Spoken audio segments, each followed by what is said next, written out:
Epione pain management and regenerative centre. ఇక మీ నొప్పులు శాశ్వతం కావు.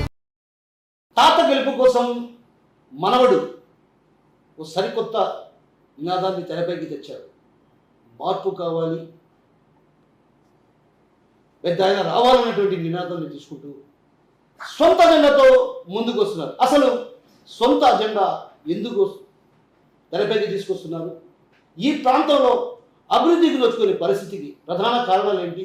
అసాంఘిక శక్తులు రాజ్యం వెళ్తున్నటువంటి ఈ ప్రాంతానికి ఎలాంటి భరోసా ఇవ్వబోతున్నారు అన్నటువంటి అంశం అడిగి తెలుసుకునేందుకు ప్రొద్దుటూరు టీడీపీ అభ్యర్థి నంద్యాల వరదరాజ రెడ్డి గారి మనవడు అమల్ రెడ్డి గారు మనతో పాటు ఉన్నారు. ముందుగా నమస్కారం అన్న. నమస్తే.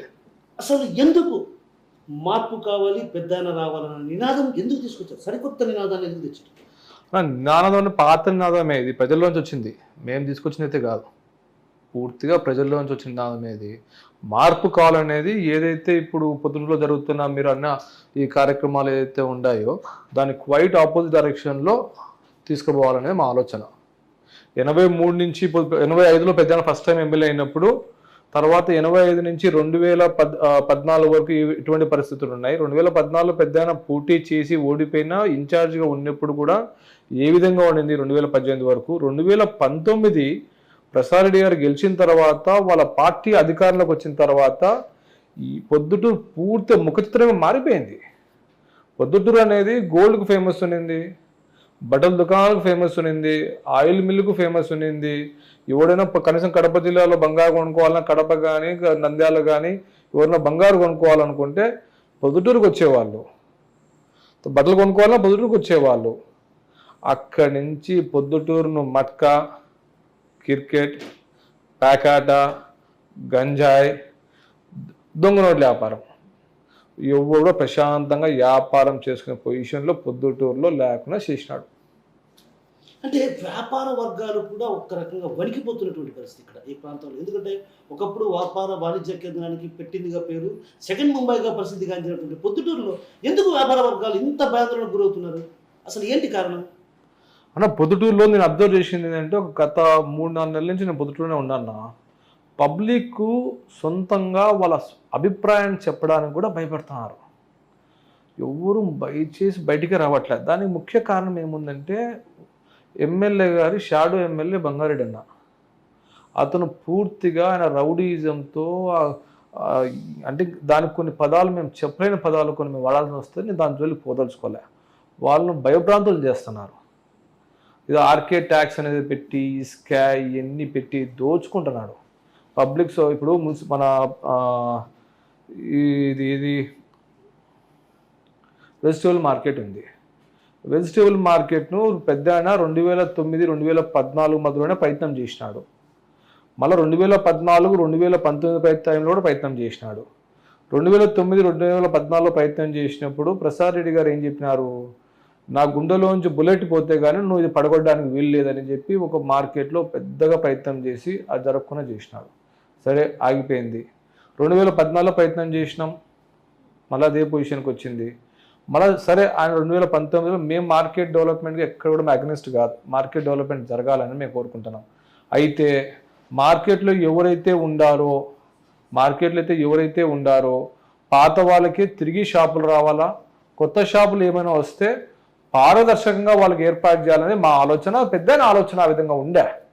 కానీ దానికి పూర్తి విరుద్ధంగా మార్కెట్ను పడగొట్టి, మనం మున్సిపల్ స్కూల్ కాడ మార్కెట్ తీసుకొచ్చి బండ ఇంతని, షాప్ ఇంతని దోచుకున్నాడు.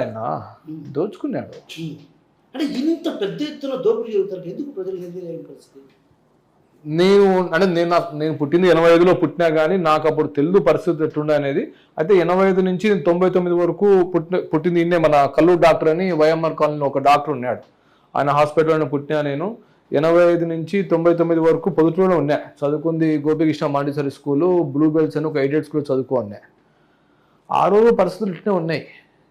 అంటే అప్పుడు ఫ్యాక్షన్ ఉండింది, అది వేరు.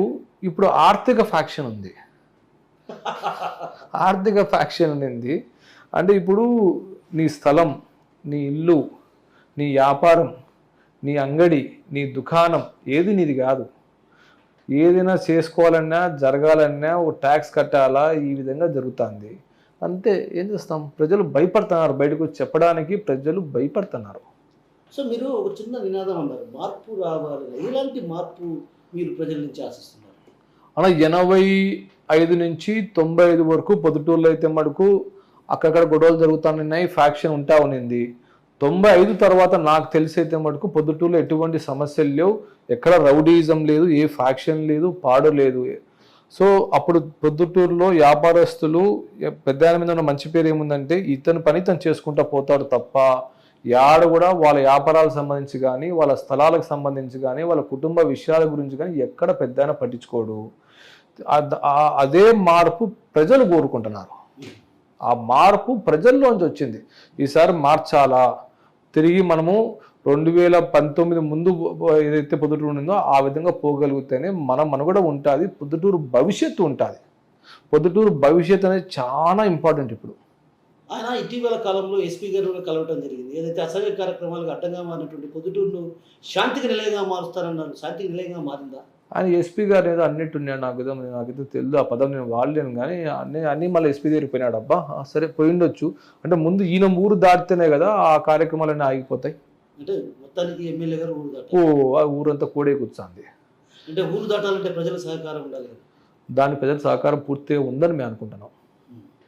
సరే, మీరు ఎలాంటి భరోసా ఇవ్వబోతున్నారు? అంటే సొంత అజెండా ఒకటి మీరు తీసుకొస్తున్నారు అనేది ఇప్పుడు ప్రచారం జోరుగా ప్రొద్దుటూరు నియోజకవర్గ వ్యాప్తంగా వినిపిస్తున్న పరిస్థితి. అంటే యువత ఒక రకంగా అసాంఘిక కార్యక్రమాలకు అడ్డగా మారినటువంటి ఈ ప్రాంతంలో ఉన్నటువంటి యువత కూడా పెడదారిని పట్టే పరిస్థితి. ఉద్యోగ ఉపాధి అవకాశాలు లేవు.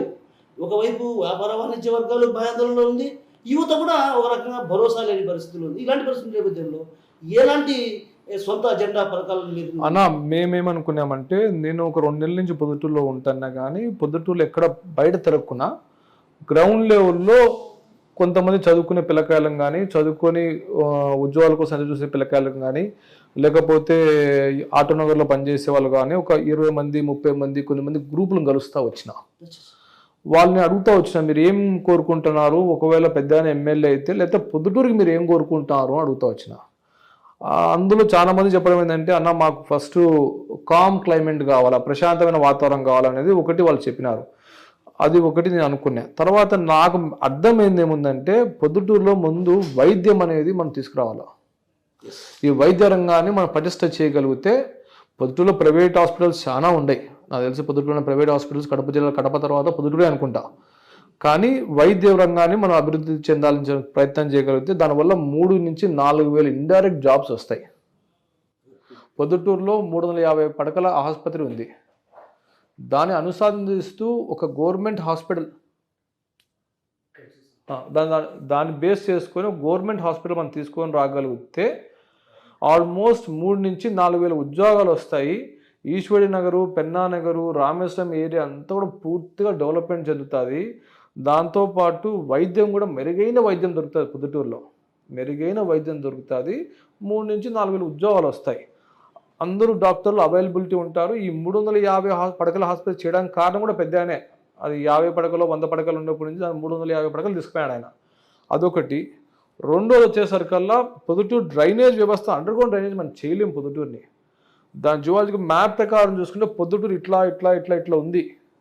దానివల్ల మేమేమనుకున్నామంటే, ఏదైతే కెనాల్స్ అయితే ఇప్పుడు డ్రైనేజ్ కెనాల్స్ ఉన్నాయో దాన్ని పూర్తిగా క్లీన్ చేసి దాన్ని పూర్తిగా వాటర్ ఫ్లోను పెంచుకోగలిగితే అది మనం క్లియర్గా దోమలను కట్ చేసుకోవచ్చు, డ్రైనేజ్ వ్యవస్థను క్లియర్ చేయగలుగుతాము. అది ఒకటి. రెండో మేము అనుకుంది.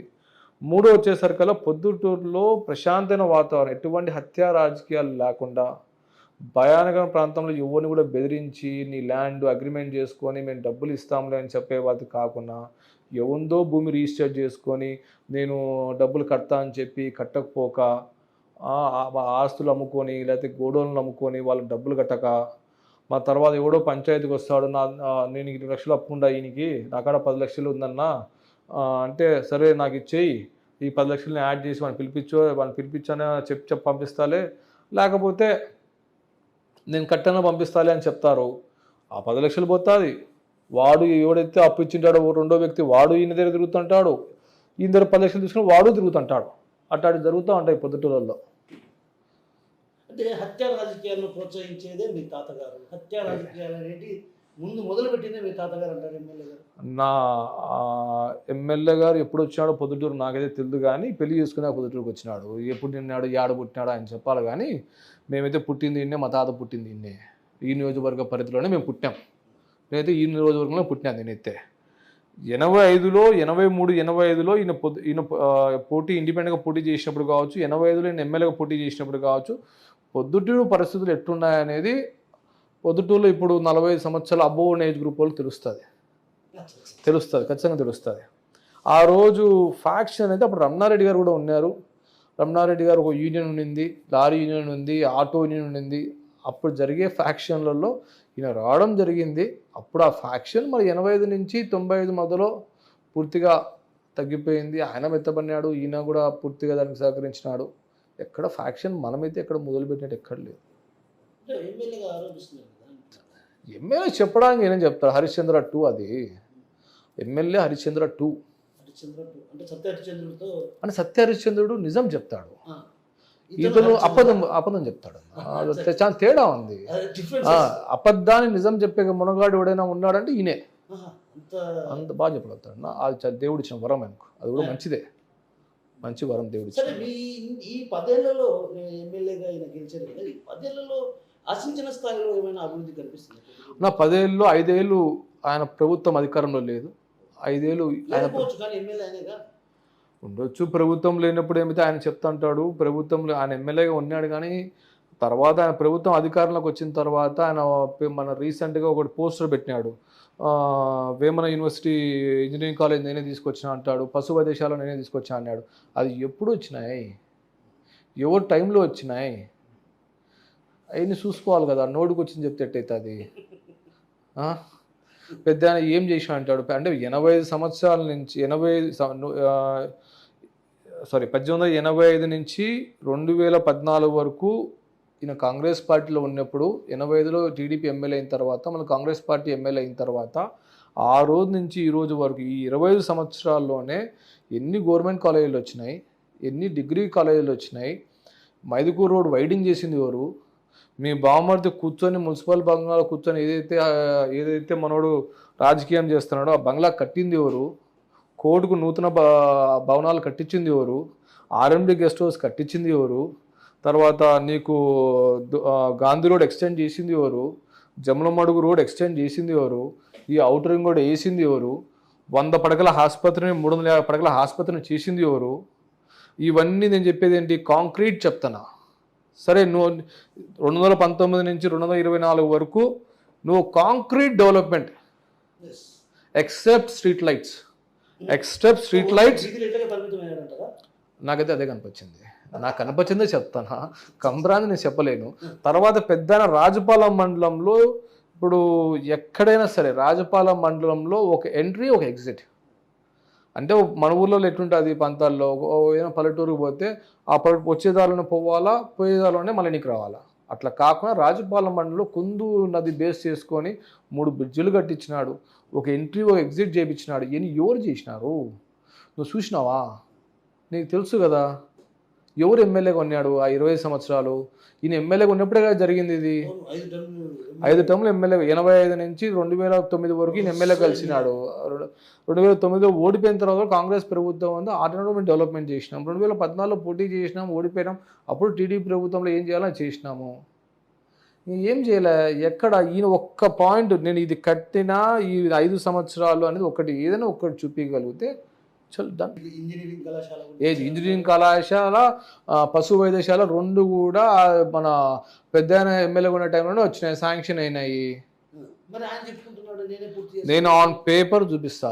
ఇప్పుడు కాలేజ్ స్టార్ట్ అయిన తర్వాత అది ఎప్పుడు స్టార్ట్ అయింది అనేది రికార్డు ఉంటుంది కదా, రికార్డ్ ప్రకారం పోదాం. ఇప్పుడు ఎమ్మెల్యే పైన భారీ స్థాయిలో వ్యతిరేకత వ్యక్తమవుతున్నటువంటి వైసీపీ నేతలంతా కూడా ఇటీవల కాలంలో మీ తాతగారి సమక్షంలో టీడీపీలో చేరారు. శివచంద్రారెడ్డి గారు కావచ్చు, బస్సు మురళి కావచ్చు, వీళ్ళంతా అసలు ఎందుకు అంటే ఓ రకంగా ఒకే పార్టీలో ఉన్నటువంటి వీళ్ళల్లో ఎందుకు ఆ వ్యతిరేకత రావడానికి ప్రధాన కారణం? 2014 నుంచి 2019 వరకు వాళ్ళు నిజ స్వరూపం చూడలే. 2019 నుంచి 2024 వరకు వాళ్ళ నిజ స్వరూపం చూసినారు అంతే. ఏమిటి ఆయన నిజ స్వరూపం?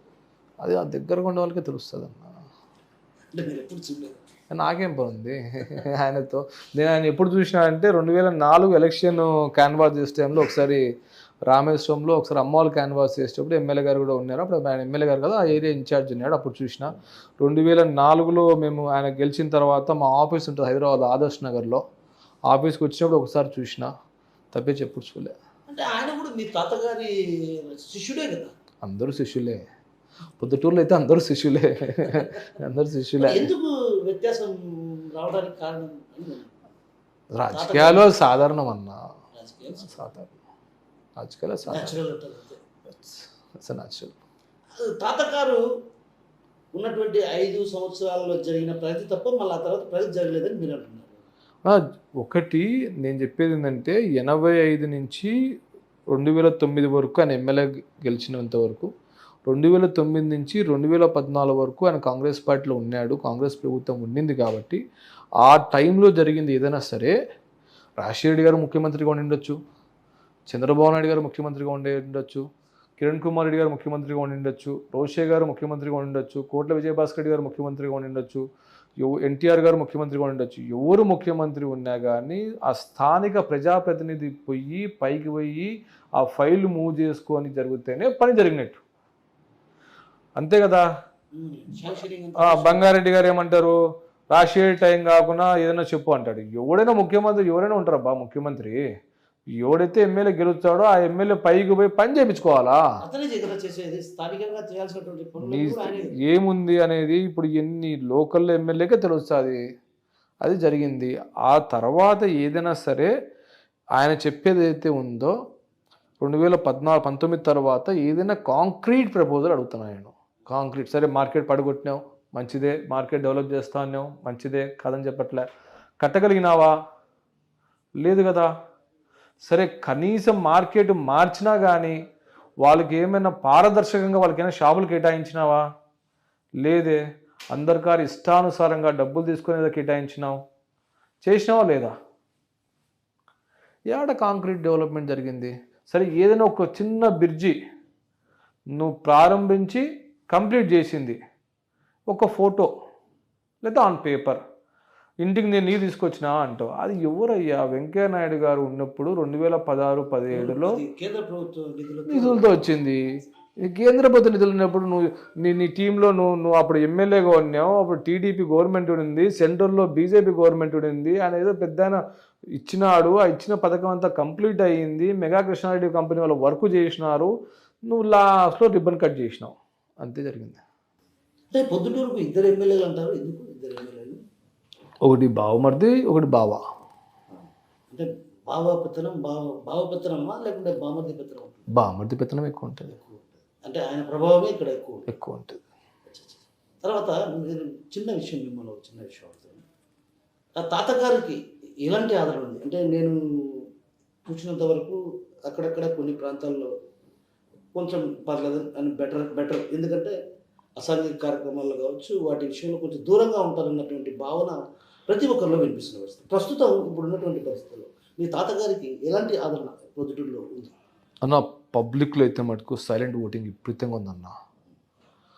సైలెంట్ ఓటింగ్ అయితే పబ్లిక్లో ఎట్లా ఉందంటే, మనం మళ్ళీ కడపలో జూన్ 4వ తేదీ కలుస్తాం, నువ్వు చూడు, ఖచ్చితంగా మెజారిటీ బాగా వస్తుంది. సైలెంట్ ఓటింగ్ పబ్లిక్లో విపరీతమైన సైలెంట్ ఓటింగ్. దానికి 2 ఉదాహరణలు చెప్తా. చాణక్య అని మీ మాదిరి ఒక చిన్న ఛానల్, పెద్ద టీవీ ఛానల్ ఉంది, వాళ్ళు అందరిని అడుగుతూ సర్వే చేసుకుంటూ పోయినారు. అందులో ఒక పిల్లోడు మేము ఈసారి టీడీపీకి ఓటేద్దాము అన్నాడు. ఆ పిల్లోడిని ఐడెంటిఫై చేసి వాడు వీడియో మీద కెమెరా మీద కూర్చోపెట్టి, నేను అనలేదు టీడీపీ వాళ్ళు అనిపించినారు అనే మాట అన్నాడు. ఆ పిల్లోడు ఎవరో, వాని ఆధార్ కార్డు ఏందో, వాని పేరు ఎందుకో తెలియదు నాకైతే. సబ్జెక్ట్ 1. రెండోది, మా చెల్లి వాళ్ళు 27వ వార్డు 28వ వార్డులో క్యాన్వాస్ చేస్తున్నారు. చేస్తా అంటే అందులో ఒక అతను లుంగి వేసుకొని పైన ఏం షర్టు బనీని ఏం లేకుండా పక్కన పాపనో కొడుకు ఎవరో ఉన్నారు. మా చెల్లి పోయి పాంప్లెట్ ఇచ్చి టీడీపీకి ఓటు వేయాలన్నా అంటే ఆ పిల్లోడు తను స్వతంగా అన్న లేదన్నా నేను వేస్తాను ఇస్తారమ్మా, ఎందుకంటే ఈ మందు తాగి నా కిడ్నీ పాడైందని ఏదో చెప్పినాడు అతను. అది మేము కట్ చేసుకొని మా ఇన్స్టాగ్రామ్లోనో ఫేస్బుక్లోనే వేసినాం, సోషల్ మీడియాలో వేసినాం సాధారణ. అది దానికి మళ్ళా అతను పిలుచుకొచ్చి ఒక ప్యాంటు ఒక షర్ట్ వేసి వాళ్ళు వచ్చి అడిగినారు. ఎవరికి ఏం అవసరం ఉంటుందయ్యా, మాకంత అవసరమే లేదు. నీ కౌంట్ డౌన్ స్టార్ట్ అయింది, నీ కౌంట్ డౌన్ మొదలైంది, 13వ తేదీకి close, prepare for that. So మీరు ఈ ప్రాంత ఓటర్లకు కావచ్చు, నిరుద్యోగ యువత కావచ్చు, వీళ్ళకు ఎలాంటి అప్పీల్ చేయాలి? యూత్ని అయితే ఏమడుగుతున్నా అంటే, boys, this the time to decide. ఇప్పుడైనా మన ఓటుతో సమాధానం చెప్పలేని పొజిషన్లోకి మీరు వస్తే పొద్దుటూరు ఎవ్వరూ కాపాడలేని పొజిషన్కి వెళ్ళిపోతుంది. పొద్దుటూరు అనేది తిరిగి పెద్ద ఆయన మనం నిలబెట్టి ఎమ్మెల్యే గెలుచుకోలేకపోతే మనం పొద్దుటూరు అనేది పూర్తిగా వ్యవస్థలో మనం పేరు అనేది తెలిగిపోతుంది. పొద్దుటూరు అనేది బంగారు వ్యాపారానికి ప్రసిద్ధి, పొద్దుటూరు అనేది వస్త్ర వ్యాపారానికి ప్రసిద్ధి, ఆయిల్ మిల్లు, తర్వాత రైస్ గోడౌన్లు, ఇవన్నిటికి ప్రసిద్ధి. అట్లాంటి ఊరును మనం తీసుకొచ్చి క్రికెట్, మట్కా, పేకాట, గంజాయి తీసుకొచ్చినాం. నేను భరోసా ఇస్తున్న యూత్కి, ప్రతి సంవత్సరం మేము almost all IT industries and mechanical based companies తీసుకొచ్చి మేము జాబ్ మేళ పెడతాం. There is our private organisation, this not about with the government. మా సొంతంగా మేము తీసుకొచ్చి పెడతాం. దాని తర్వాత MSME company, small scale industries మీద ఫోకస్ చేస్తాం పొద్దుటూరులో. మన పెద్ద ఇండస్ట్రీస్ రావు బ్రదర్స్, ఎందుకంటే మన ఊరు అట్లాంటిది. తర్వాత యువత ఎవరైతే వాళ్ళ సొంత కాలం మీద నిలబడాలనుకుంటున్నారో, ప్రధానమంత్రి వచ్చిన నుంచి ఫ్రీ లోన్స్ తెప్పిస్తాం. చంద్రబాబు నాయుడు దగ్గర నుంచి కూడా ఖచ్చితంగా ముఖ్యమంత్రి అయిన తర్వాత మేము యువతను ప్రోత్సహిస్తాం. ఇవి కాకుండా స్పోర్ట్స్ కాంప్లెక్స్ ఒకటి కడతాం పొద్దుటూరులో. తర్వాత మనం ఏదైతే ఎంతోమంది మన పొద్దుటూరులో చాలా ఇంజనీరింగ్ కాలేజెస్ ఉన్నాయి, మన దగ్గర సబ్జెక్ట్ నాలెడ్జ్ బాగుంది, కమ్యూనికేషన్ స్కిల్స్లో మనం మైనస్లో ఉన్నాం. నేను పర్సనల్ ఇంట్రెస్ట్ తీసుకొని ఏదైతే మీరు హైదరాబాద్కి పోయి 10,000, 15,000 హాస్టల్ ఫీజు కడుతూ 20,000, 25,000 మీరు సెంటర్స్కు డబ్బులు కడుతూ ఉంటున్నారో, దాన్ని నేను పొద్దుటూరుకు తీసుకొస్తా. ఒక సంవత్సరం లోపల తీసుకొస్తా. చాలా తక్కువ వ్యయంతో మీరు పోయి ట్రైనింగ్ నేర్చుకోవచ్చు. This is my promise. Stay with us, vote for cycle. Thank you.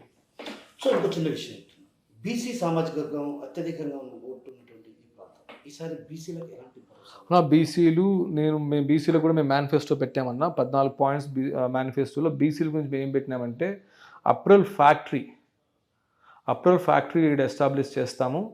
ఈ అప్రల్ ఫ్యాక్టరీలో ఏం చేస్తామంటే దుస్తులు మ్యానుఫ్యాక్చరింగ్, బట్టల మ్యానుఫ్యాక్చరింగ్ పెట్టేసి వాళ్ళు దాంతోపాటు సర్టిఫికేట్ కోర్స్ ఇచ్చే ఏర్పాట్లు చేస్తాం. ఫ్యాక్టరీ అయితే ఖచ్చితంగా ఏర్పాటు చేస్తాం పొద్దుటూరులో. అంటే ఆర్థికంగా కావచ్చు, రాజకీయ పరంగా కూడా బీసీలకు ఏదైనా ప్రాధాన్యత అన్న అసలు పెద్ద ఆయన చేసి ఇప్పుడు నాకు తెలిసి పొద్దుటూరులో వైశ్యాస్ ఫస్ట్ మున్సిపల్ చైర్మన్ అయింది, పెద్ద ఆయన చైర్మన్ అయినారు. ముస్లిమ్స్ కూడా ఫస్ట్ పెద్ద ఆయన చైర్మన్ అయినారు. బీసీలు కూడా చైర్మన్, వైస్ చైర్మన్ పోస్ట్ కానీ లేకపోతే కౌన్సిలర్లు కానీ పూర్తిగా పెద్ద ఆయన స్వేచ్ఛ ఇచ్చినాడు. ఎక్కడ కూడా తన కుటుంబాన్ని పొద్దుటూరు రాజకీయాల్లో యాడైనా మా ఇంట్లో ఒక్కడైనా కౌన్సిలర్ పోస్ట్లో ఉన్నాడా? ఎవడైనా ఒక్కడైనా ఉన్నాడా? ఎప్పుడైనా మేము మున్సిపల్ భవనంలోకి పోయినామా? మా పెద్ద తాత కావచ్చు, మా చిన్న తాత కావచ్చు, వాళ్ళే రాజకీయంగా ఉన్నారు. కానీ మా కుటుంబంలో మిగతా వాళ్ళు కూడా ఒక ఎంపీటీసీ కానీ, జెడ్పీటీసీ కానీ, ఒక కౌన్సిలర్ కానీ యాడలేరు. మీరు బయట ప్రాంతాల్లో చూసుకుంటే ఒక ఎమ్మెల్యే కానీ, ఒక అధికార పార్టీ ఎమ్మెల్యే కావచ్చు, ప్రతిపక్ష ఇన్ఛార్జ్ కావచ్చు, ప్రతిపక్ష ఎమ్మెల్యే కావచ్చు, వాళ్ళ ఇంట్లో కనీసం ఒక కౌన్సిలర్లో, ఒక వైస్ చైర్మనో, ఒక ఎమ్మెల్సీనో లేకపోతే ఏదో ఒకటి ఉన్నారు. మా ఇంట్లో ఎవడది లేదు. నిత్యం అమల్ రెడ్డి వ్యాపారాలతో బిజీగా ఉన్నటువంటి అమల్ రెడ్డి ఒక్కసారిగా తాతగారి గెలుపు కోసం రావడానికి ప్రధాన కారణాలు Proddatur, only for Proddatur sake, అంతకని ఇంకేం లేదు.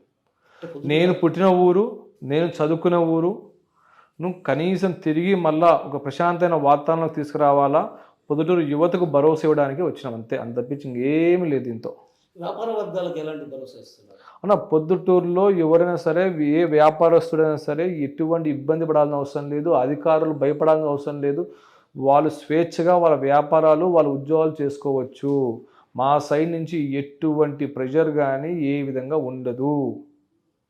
అంటే ఇక్కడికి వచ్చే అధికారులు పెద్ద ఎత్తున డబ్బుల మూటలు అప్పగిస్తే తప్ప ఇక్కడ అధికారంగా అధికారులుగా చేర్చలేరు అన్నటువంటి భావన అది 2019 నుంచి 24 వరకు జరిగింది. మా హయాంలో నాకు తెలిసి లెటర్ ప్యాడ్లు అమ్ముకోవడం కానీ, లేకపోతే ఉద్యోగాలు ఇప్పిస్తామని చెప్పి 5 లక్షల రూపాయలు తీసుకోవడం కానీ, వాలంటీర్ ఉద్యోగాలు కావచ్చు, లేదా మెడికల్ కాలేజీలో హాస్పిటల్లో ఉద్యోగాలు కావచ్చు, స్కూల్లో మన కాలేజీలలో ఉద్యోగాలు కానీ, ఇవన్నీ జరిగినాయి. జరగలేదు నేను చెప్పట్లే. అయితే మేము అది చెయ్యం. అది క్వశ్చన్ పెద్దాన అయితే ఎవడైనా నేను ఫోన్ చేసి అడిగినా కానీ చూద్దాం రా, వానికి అవకాశం ఉంటే వానికి ఆ ఎలిజిబిలిటీ ఉంటే చూద్దాం అంటాడు కానీ, లేకపోతే అట్లా ఏమేమి. అంటే అధికారులు బెదిరించే స్థాయిని ఎలా చూడొచ్చు మనం? ఒక అధికారి ఉంటాడు, ఆ అధికారి దగ్గరికి వెళ్ళి బెదిరించడం, వాళ్ళ ఆఫీస్లోనే వాళ్ళని తిట్టడం, ఇలాంటి పరిణామాలను ఎలా అంటే చూడొచ్చు? ఎవరు తిట్టారని మీరు నాకు అర్థం కాలే దీంతో. ఇక్కడ ఉన్నటువంటి ఎమ్మెల్యే నా ఎమ్మెల్యే గారు పూర్తిగా పొద్దుటూరును ఒక మాఫియాని చేసేసినాడు అన్న. అది ఒక వలయంలోకి వెళ్ళిపోయింది పొద్దుటూరు. ఒక రకమైనటువంటి మాఫియా, ఇలాంటి ఆర్థిక మాఫియా అది. ఇప్పుడు ఆయనకి ఏముందన్న, ఇప్పుడు ఐపీఎల్ బెట్టింగ్ జరుగుతుంది, రోజువారీ ఖర్చులకు దాంతో నుంచి వస్తుందేమో నాకు తెలిసి, బూత్ ఖర్చులకు. తర్వాత ఆయన 3,000 కాకపోతే 5,000 ఇస్తాడు. మా పరిస్థితులు అవి కాదు. మేమందరం సొంతంగా ఇప్పుడు పొద్దుటూరులో మాకేమి ఇసుక లారీ లేదు, ఒక టన్ను లేదు. మేము ఎప్పుడు ఇసుక అమ్మలే. ఇసుకలో ఇంత లెక్క వస్తుందా అనే విషయం కూడా ఈసారే చూసినాం మేము. అదొక మాఫియా అన్న, దాంతో ఏం చేయలేం. పొద్దుటూరు ఆ వలయంలోకి వెళ్ళిపోయింది. ఇప్పటికి కూడా పబ్లిక్ ఇంకా భయపడుతున్నారు. నేను వాళ్ళు స్వేచ్ఛగా వచ్చి ఓటు వేస్తే పెద్దాయన 30,000తో గెలుస్తాడు. అంటే అలాంటి వాతావరణం మీరు క్రియేట్ చేయడానికి ఎలాంటి అన్న అసలు దీంతో ఒక్కటే ఉదాహరణ, అసలు టికెట్ అనేది ప్రేమ్ కుమార్ రెడ్డి గారు బాగా కష్టపడినారు. సురేష్ అని కూడా ఆయన వంతు ప్రయత్నం ఆయన చేసినాడు. పబ్లిక్లో వచ్చిన రెస్పాన్స్ బేస్ చేసుకుని చంద్రబాబు నాయుడు గారు టికెట్ ఇచ్చినారు. Every common man they want the back పెద్దాయన. అది నేను వాస్తవం నగ్న సత్వం నేను చెప్తూనే ఉన్నా. ఇప్పుడు కాదు, మేము మొదటి నుంచి కూడా ఏదైతే మేము ఇచ్చినటువంటి మా సర్వే రిపోర్ట్ కావచ్చు, ఇతర రిపోర్ట్లో కూడా ఆర్టీవీ ప్రత్యేకించి ఎందుకు పెద్ద ఆయనకు టికెట్ ఇస్తారన్న దానిపైన కూడా మేము ఇక్కడ బ్యాలెన్స్డ్ చేసి చెప్పడం జరిగింది. బట్ నేనేమంటున్నానంటే ఇంత భయంకరమైనటువంటి వాతావరణం ఉంది. ఒక రకంగా అధికారులు రావాలంటే భయపడుతున్నారు, వ్యాపార వర్గాలు ఇబ్బంది పడుతున్నారు, అన్ని వర్గాలు ఏ వర్గము అనేది ఇబ్బంది పడ్డం లేదనేది ఇక్కడ అన్ని. ఒకసారి పెద్ద అయిపోతే ఎన్ని క్లీన్ స్వీప్ అయిపోతాయి, తుడుచుకోపోతాయి. అది నేను అడిగాను. పెద్ద ఎమ్మెల్యే గెలిచిన తర్వాత ఆటోమేటిక్గా ఈ ప్రశ్నలన్నింటికి సమాధానం ఆయన ఎమ్మెల్యే కావడమే. థ్యాంక్ యూ అన్న, thank you very much. So మొత్తం మీద ప్రొద్దుటూరు నియోజకవర్గంలో అసాంఘిక శక్తులకు అడ్డాగా మారింది. ఇలాంటి పరిస్థితుల నేపథ్యంలో ప్రశాంతమైన వాతావరణం రావాలంటే ఖచ్చితంగా వరదరాజు రెడ్డి గారు గెలవాలి. మా తాతగారు గెలిస్తేనే ఇలాంటి అసాంఘిక కార్యకలాపాలు కొనసాగవు. అదేవిధంగా ఎన్నడూ లేని అభివృద్ధి తన తాతగారి హయాంలోనే జరిగింది. తర్వాత ప్రత్యేకించి యువతకు పెద్ద ఎత్తున ఉద్యోగ ఉపాధి అవకాశాలు కల్పించడంతో పాటు ప్రధానమైనటువంటిది విద్య, వైద్యం, ఈ రెండింటిపైన దృష్టి సారిస్తాం. అదేవిధంగా ఉన్నటువంటి డ్రైనేజీ వ్యవస్థల్లో కూడా పూర్తి స్థాయిలో సమూల మార్పులు తీసుకొస్తాం. అదేవిధంగా యువతకు కూడా పెద్ద ఎత్తున ఉద్యోగ ఉపాధి అవకాశాలు కల్పించడంతో పాటు రాజకీయ వర్గాల్లో కూడా ఓ రకమైనటువంటి వాతావరణాన్ని కల్పించేందుకు కూడా తాము వంతు ప్రయత్నం చేస్తాం. తాత గెలుపు కోసం తాను వెన్నట్టు ఉంటాను, తాత గెలిచిన తర్వాత అభివృద్ధి ఏంటో చేసి చూపిస్తానటువంటి విషయాన్ని మనతో పాటు అమల్ రెడ్డి గారు చెప్తున్నారు. నాతో కిషోర్, RTV ప్రొద్దుటూరు నుంచి. నమస్తే అండి. ఇది వ్యాపారం గురించి కాదు, ఓటు గురించి. ఎన్నికల్లో ఓటు వేయడం మన హక్కు మాత్రమే కాదు, కర్తవ్యం. ఎంతో మంది మహా నేతలు శ్రమించి ప్రాణత్యాగం చేసి ఈ అవకాశాన్ని మనకిప్పించారు. అందరూ ఓటు వేద్దాం. ఎందుకంటే ఓటు హక్కు ఊరికే రాదు. నా ఓటు ఎవరికో తెలుసా? అది సీక్రెట్ అండి.